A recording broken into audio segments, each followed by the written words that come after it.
Actually, I was pounced on by thugs wielding pickaxe handles, and I ended up being brutally attacked. Ended up being kneecapped. Next thing we know, 10 armed police are crashing through the back gate. Next thing we know, 10 armed police are crashing through the back gate. Hi everybody, and welcome back to Nick Talks. This episode's amazing guest, a gentleman I've spoken to once or twice before, Nissar Hussain. How you doing, Nissar? I'm doing really well, Nick. Thank you so much for having me again. It's been a while, but anyway, it's good to be here. I think you were the first ex-Muslim that I've ever spoken to, and that was a couple of years ago. Since then, I've spoken to another two or three and interviewed one or two on my channel. It's horrendous, isn't it? It's horrendous leaving the Muslim faith. You lose, some of your family, you lose your friends, you lose your community. That's bad enough, but it's the death threats, it's the violence, and you've suffered that over many years now. Could you tell us a little bit about that? Yeah, certainly, Nick. Can I just say, Nick, I really would be struggling to express or, and quantify over 18, 19 years of persecution, religious persecution, as an apostate, as per Sharia. I just want to express, and sometimes I feel like I'm going on like a revolving record, but I think the English people, especially, need to understand that Sharia is alive and kicking. How it's been allowed to manifest itself in this great nation of ours, which has fought religious freedoms and pushed out religious freedoms in the four corners of the world. Freedom of belief, freedom of speech, freedom of press, freedom of assembly, and freedom to petition government, which we know, and we'll probably get onto that, it's sort of gone to pot. But nothing, absolutely nothing, has prepared me for somebody who's born and raised. So I'd be classed as a first generation born to Pakistani, Kashmiri parents in 65, and having a wonderful upbringing in the city, Birmingham, gelling with my English mates, Irish mates. You'll know the Windrush generation, the children of the Windrush generation, and just identifying as British and as one. And that was the common denominator. And we didn't see ourselves any different. However, fast forward 96, when I came to the Christian faith, that I think the best term would be that all hell had broken loose. In Bradford, I'm born and raised in Birmingham, as I said, and by this time I'd settled and the kids were born in Bradford. And the fact of the matter is that nothing has prepared us for the onslaught of Sharia persecution and the death threat of apostasy. It is a cardinal sin under Islam. I have to confess, growing up, going to mosques and being conformed to that pattern of Islam, which I totally resented, and that atmosphere, being whipped and having your ears yanked and kicked and punched for not learning Quranic scripture, which was accepted. And I'd go complain to my mother, and she felt that I deserved a few more licks because I needed to learn. I needed to learn this wonderful language of Allah, this Arabic sort of Quranic text and whatever. Anyway, so so as I say, it's just a case of how have this been allowed, and it has been allowed. And it's a very dangerous precedent. And we suffered no end over two addresses. We were persecuted no end. in a nutshell, cars torched outside my house, cars rammed, drive-by brickings. I mean, this is medieval stuff. Okay, under the noses of Bradford police and the MPs, and unfortunately, after Marsha Singh, a very dear gentleman who was trying to help, took poorly, died very suddenly through his illness. George Galloway came along, Nissar came along, and it is just patriarchal politics being played out. There's nothing British about it. There's no sense of justice, fair play, equality, actually. And so we were just left to the wolves, and who basically turned our British way of life upside down to the point at the second address in 2015, November of 2015, while stepping out my car. Actually, I was pounced on by thugs wielding pickaxe handles, and I ended up being brutally attacked. Ended up being kneecapped. Suffered a broken hand, trying to protect my head from being bludgeoned in. And if it wasn't for these amazing Polish young men, several doors up the road, who I were familiar with, to say hello, good morning, and have a little conversation, came to my aid. Otherwise, I possibly wouldn't be here with you now. The cover-up from government down to the police, it is absolutely appalling, actually. And so, and then it took me 7 months, excuse me, to get on my feet. Actually, most appalling, debilitating injury of my life. And then, next thing we know, 10 armed police are crashing through the back gate, wanting to crash through the front door. Actually, good job my wife did open the door, otherwise it would have come straight through. And they said, "We cannot leave you unattended. We're here to protect you. We therefore have to now relocate you." And I said, "No, thank you very much. You're the ones that have failed me and my family." The sergeant took offense, actually, and said, "Well, we're here to protect you, and and what would you like us to do?" And he said, "Look, I appreciate it should never come to this. It shouldn't have come this far, but it has." Anyway, Nick, we had to relocate. I didn't trust Bradford Council, Bradford CID, the police, to relocate us, and we realised we had to get out of this this city, which we love. It's not a city; it's the people per se.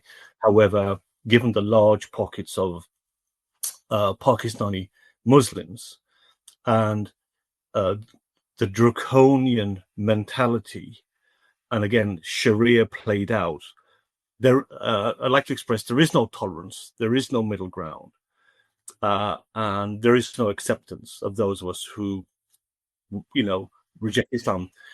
For example, a British family, you might have a kid say, "Well, I've converted to Hinduism," or "I'm an atheist," or I want to worship aliens, and the parents of the family think he's bonkers. It's a funny phase he's going through, but that would be it. You wouldn't be hiding for your life, and unfortunately, this is what it's come to in this country over the last 3 decades, but certainly over the last 10 years. Sharia is very much alive and kicking. Let me jump before we get into Sharia and the Muslim individuals themselves. Let's talk about the state. So you're being persecuted. You've had cars firebombed. You were then assaulted. Obviously, you reported all that, especially at the beginning. You would have reported it to the police. You would have asked for help from the council, from your councillor, from your MP. Surely, along those reports, surely some people from the state would have stepped up and would have tried to help you. Did that happen? Hand on heart, no, it didn't. It's been a cover-up, Nick, and it's something which has really, we found through experience, it's been a real shock to the system that British law, order, justice has simply not worked for us. It's been a deliberate, willful failure on part of the police MPs, when they voted, like Nissar, might have heard of her actually. Prior to him, George Galloway. Actually, it has been reported by a good handful of Pakistani people, friends, neighbours I used to sort of talk to. Especially in the school playground, who didn't know of my Christian conversion. Yeah, I mean, you don't go out announcing it, Nick. Our faith is personal to the individual. It's not displayed like with Islam. They make big boasts and all the rest of it. You're not walking around the streets with a dog collar on, are you?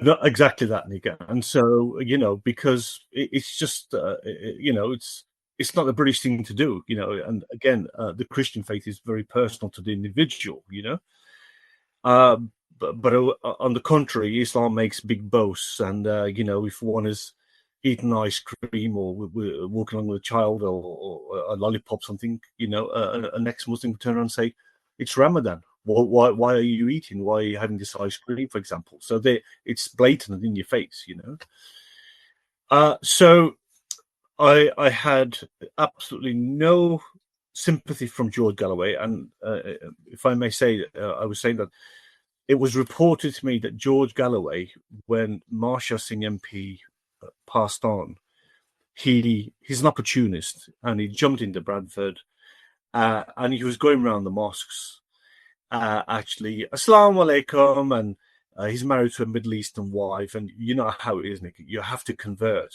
If you marry a Muslim partner, you have to convert, and become Muslim.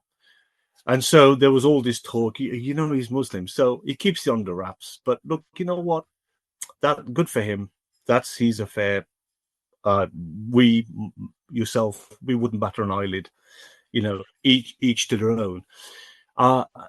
He dismissed me with contempt. Actually, when I tried to see him, I actually met him personally through my daughter's sixth form forum political study meeting or whatever, and he was invited to speak.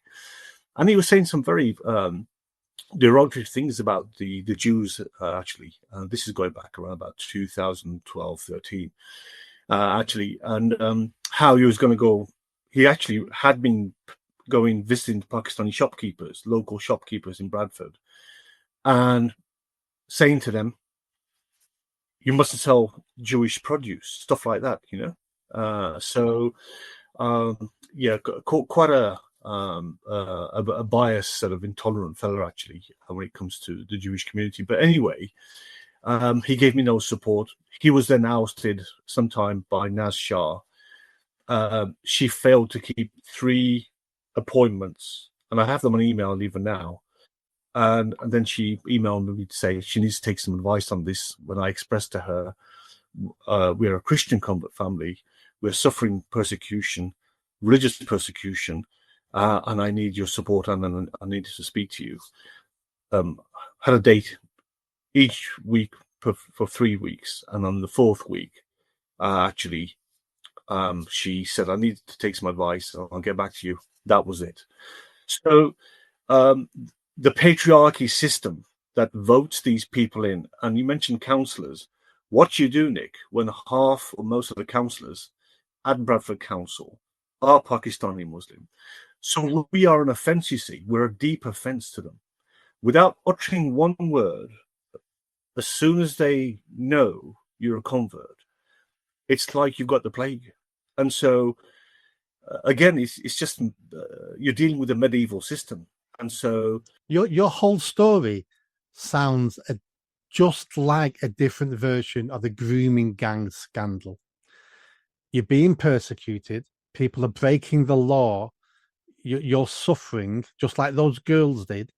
The establishment knows what's going on because you've told them, but votes matter more than your safety and your rights as an individual, as a British citizen in this country. That block vote of Pakistani Muslims means more to those elected officials. It means more to the civil servants because they don't want any trouble. It means more to the police because they only care about community cohesion. And again, just like those 100,000 little white girls who got gang raped, on the altar of multiculturalism, you're being sacrificed on the same altar of multiculturalism, all because of the Pakistani Muslim bloc vote. It's almost like what you're saying is almost identical to the conversations I've had with survivors of the grooming gangs. Wow. Well, Nick, it's and my heart bleeds as a man of four daughters. My heart bleeds for those poor parents and indeed the girls themselves. And it is absolutely grotesque. Actually, and you're absolutely right. I've often equated that scenario, not taking anything away from these poor girls, but Nick, again, honestly, I struggle to try to express the human suffering, the psychological damage it's caused myself. 9 years on, and we're still dealing with the fallout emotionally, mentally. And you're right. And I've often questioned on a daily basis, how has this been allowed to happen? And we have this wonderful word, fear.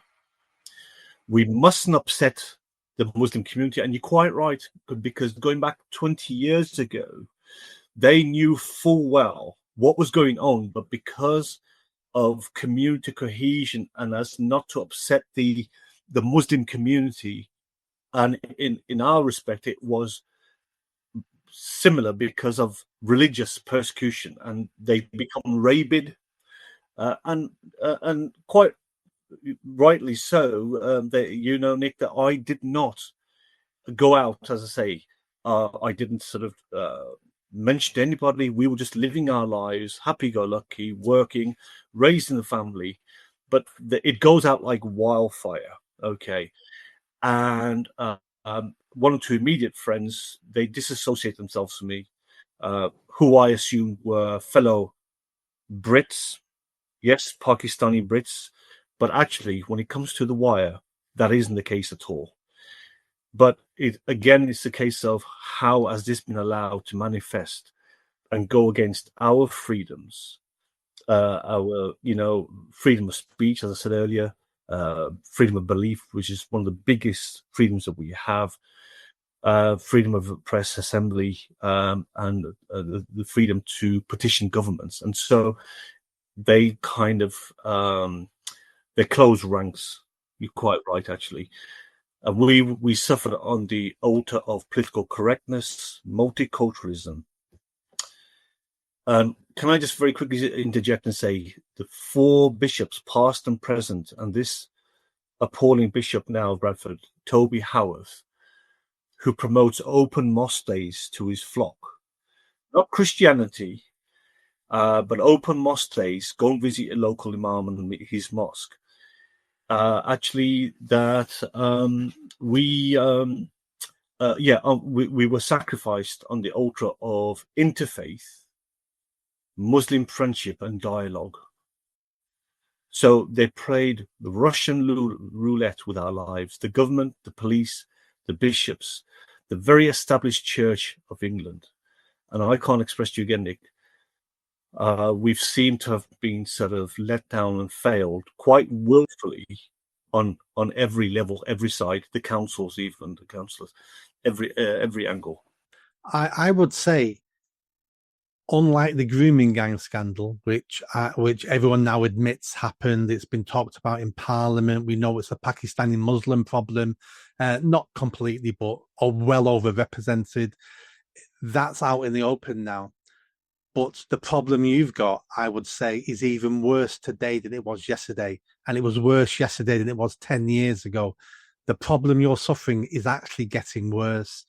The Muslim community in the UK are radicalizing. We're importing more and more foreigners, Muslim foreigners into the country, so no one's integrating.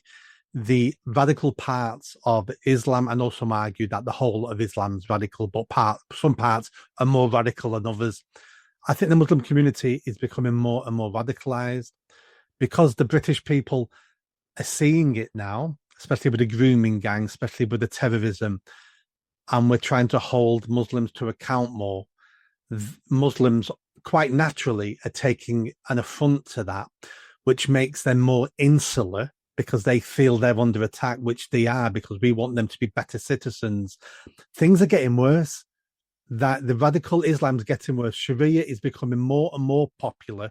We've got Sharia courts up and down the country. And going through Parliament at the moment, we've got the Labour Party trying to push through Islamophobia laws, which means part of this conversation could be illegal in a couple of months' time. It's getting worse. It's getting worse, Nick. Honestly, can I just express, and I don't want to sound as though I'm fear-mongering, I have genuinely feared for this country for a few decades. The last 10 years, we've been out of Bradford. We're in a completely isolated spot. There is no Pakistani community around us for 40 miles radius. Okay. And the factor and the matter is, look, we're safe. But I've generally had deep concerns and fears, and I've been speaking out, trying to raise this issue that you're right. Look, it's a numbers thing. They've swelled in numbers. The Pakistani Muslim birth rate, or the Muslim birth rate is what, I believe 3.1 to 2, something of that nature. The English birth rate has dwindled down to about 1.2. I remember growing up, and when we used to do certain community studies or certain subjects, used to have this 2.4 live birth rate banded around to sustain the population.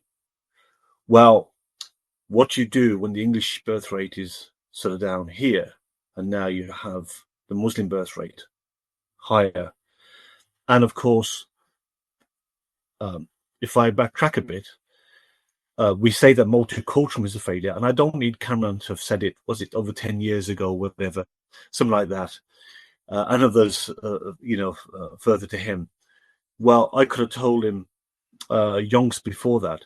Integration has failed, and that's largely because of the religiosity, okay, where it commands them not to, well, the poor scorn on the Jews and the Christians. Don't take Jews and Christians for your friends, okay?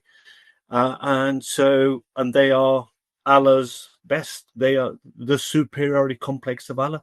Hence, the rape grooming gangs. Again, they never raped, God forbid. We pour scorn on any rape, but they didn't rape Pakistani or other Muslim girls. It was solely white girls who they deem trash, infidels. She's doing a commission now. What's her name now? The Casey. What I would say to her, she needs to, put in bold letters on top of her list in an investigation or whatever inquiry she's doing. It is religiously motivated that we, myself included, are scum of the earth. We are infidels, and it's sanctioned for them to sort of take my head off. We have 11 murderous nations who have the apostasy law. Okay, off with your head if you don't recant within 3 days, whatever, if you're a sane male. Okay. So these are some, we're in for some real rough times, Nick, because if I can also interject, you have children of my kids' generation, rather, who are far more draconian than those of my generation. It wasn't like that in our growing up, Nick, but my kids' ages, and some of them are in their early 30s now, right down into the youngest one is in his teen. They are far more draconian, Nick, and you'll know from the hijabs and the niqabs, these are young girls, young people. My sisters didn't grow up like that. They went to school, they mixed, they went to discos at school and such like, and went swimming and all these things. There is such a segregation, such a divide on religious lines. The tide has to turn, because we're not going to have a free country anymore, Nick. And I can't express to you enough how worried I am and concerned for that. I'm worried as well. I perceive over the next year or two, we're going to see mass violence. And part of this mass violence is going to be against the Muslim community. It's going to be against the immigrant community. We saw what happened in Southport last year. We saw the backlash there, and that was tiny. We saw what happened in Ballymena in Northern Ireland a few months ago. The next atrocity, I think parts of the UK are going to burn. And we know it's going to be related to an immigrant. We know there probably will be Muslim. And I'm speaking to people all the time, and people have had enough, not necessarily with the Muslim community, but have had enough of their country failing. And we're looking for enemies within, and the Muslim community seem to always be standing up, going, "We're the enemy." They seem to be shouting from the rooftops, "We're the enemy." And I think there's a backlash coming. Actually, I've often said in talks such as yourself, Nick, and with various people, for us as a family, this is a failed state. Okay. Honestly, I don't mince my words. It is a failed state. Okay. How we've been allowed to be eradicated, persecuted over numerous years, 17, 18 years, over 2 addresses, forced out over 1 address, and then having to leave the city under armed police, 10 armed police in 4 cars, sandwiched in the middle, okay, and taken 30 miles along the motorway, and still under police protection. How? For what, Nick? For just a change of faith. Okay. I can say that I did appear on a This Matches documentary called Unholy War back in 2008. It was September 2008. And I was one of many contributors who expressed the situation at hand and what we were going through, actually. And as a result of that, a Pakistani clan family, okay, were the catalyst to our troubles. And so they've used every kind of vice. And would you believe they have come out smelling as the victims? So they are fantastic. And mind you, they've had 1,400 years of experience. Of calling victimhood, shouting victimhood. Okay.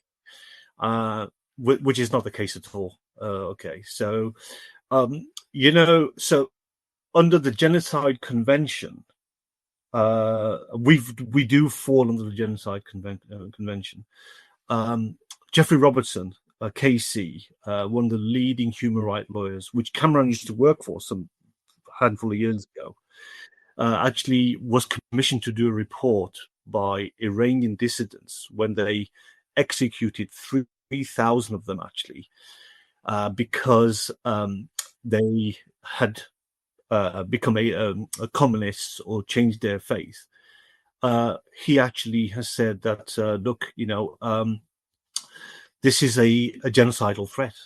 And so Sharia for the ex-Muslim poses a genocidal threat, and we should be protected under the Genocide Convention. So I hope and pray that Nigel Farage, I don't agree with everything he says, Nick. Actually, people like him or the Reform Party, I quite like Mr. Habib, Ben Habib. However, I hope and pray that an alternative party does get in, because politics, as I know it, and Nick, I'm a chap, was never into politics, but I've taken a keen interest, obviously, since our troubles, since coming away over the last 9 years. I pray that the mainstream parties will be ousted and reform does get in. Again, I don't agree with everything he says, but because it needs now a drastic overhaul, the elitist, cowardly, self-serving politicians need to go. Oh, I agree. I do believe in direct democracy, Nick. If you've come across that, the same principle in Sweden. Let the people vote. Let the nation, let them have their say. Let the politicians work for the people. That's That's my approach in recent times. Yeah, things are changing. Looks like Reform's going to win. I'm like you. I would rather have Reform than Labour and Tories. They're going to do some changes, which is great, but they're not the Messiah. But they're going to start the process, which is fantastic. It needs to start. I think it's going to take several decades to fix this country, and I think we will fix it. It's going to be too late for me and you. We're too old now to see the Holy Land, to see the Promised Land. But our children, our grandchildren will be brought up in a much better country in a decade or two. I think that the tide's turning. The English, the British have opened up their eyes and they're going, what is going on? We've been asleep at the wheel. Our country's failing. There's so many changes going to come over the next couple of decades across the Western world because we're dying as a continent. You're right, Nick, and it needs to. And I have put my head. It's nearly cost me my life.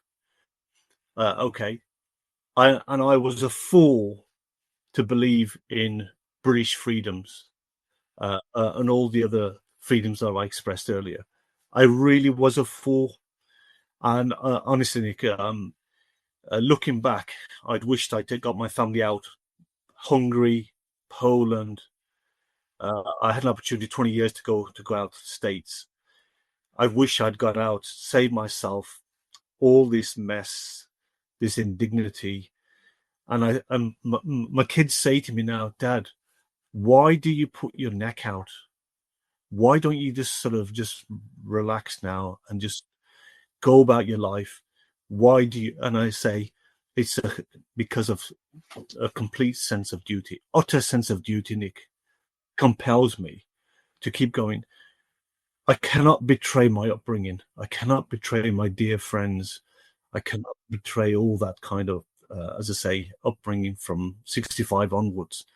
And that's what compels me. And of course, our children and their children, so I hope I'm making some small impact. I'm a small voice, Nick, just speaking out as it is. We should never, ever have suffered as apostates under Sharia law, born and raised as a British citizen, as a subject. The government's first fundamental duty, Nick, and I'm sure you'll agree with this, is to protect its own. And it's failed miserably. And we now have Starmer, who's continuing to get us to buy into international law rather than the principles of what this country was about, how it was formed, and all its principles, as I've mentioned. Yeah, no, absolutely. Nissar, it's been great talking to you. Keep fighting, keep doing what you're doing, because they want you to give up. They want you to be a coward. They want you to shut up. And you just need to carry on and carry on. And let's carry on this conversation in a few weeks, in a month or two. And let's dig down into some of the things we've discussed today into a lot more detail another day. Nick, may I thank you so much, Nick, for your kind words. And I'm so humbled, and thank you for having me on again. Nick, just a very quick one, if I may. It's just come to me. If anybody wants to join us, actually, so we have the Legalize Apostasy campaign. So www.legalize apostasy campaign. So myself, an ex-retired major, Neil Petrie. So they'll have all the information there, actually. And actually, if you could humbly, if I can request, highlight the GoFundMe. Because, can I say very quickly, we have got case documents submitted to some very, professional human rights lawyers concerning the genocide case against those of us who are born into Islam but leave, but under the cosh of apostasy. So, if you could kindly put that up, Nick. I'll put all those details will be in the description of the video. Fantastic. Thank you so much, Nick. All the best. Thank you. Thank you, Nissar. And keep raising the flag. Yeah, absolutely. And we all need to be doing that as well. We all need to claim the country back. That's what we need to do. Yeah. Raise that flag. Thank you. Thank you, Nick. Bye-bye. Bye-bye.